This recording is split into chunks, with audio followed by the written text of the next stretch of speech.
Новото на пазара вече е машината Makita България за връзване на арматура, която е от съвсем различен клас.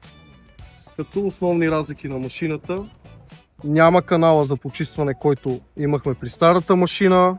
Имаме автоматично подаване на тел и зареждане на тел. Какво ще рече? Подаваме телта в канала, в този улей. Машината сама си го изтегля и си го натяга в режим на готовност. Съответно канала горе, който е при така наречената човка, мога да го нарека, е изцяло отворен за по-лесна поддръжка.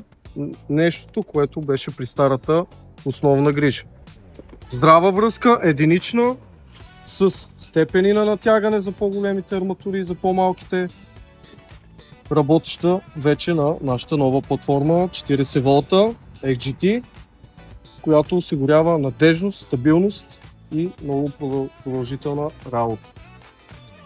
Връзките, както виждате, в момента какво прави самата машина с измерването, колко тел да подадем.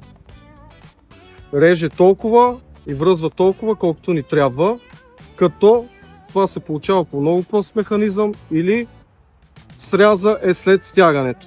Докато старата машина винаги даваше едно и също количество тел, новата вече според големината на арматурата си определя колко да подаде. По този начин достигаме автономия, като с една ролка на новата машина, с новата тел, може да достигнем до около 240 връзки с една ролка тел.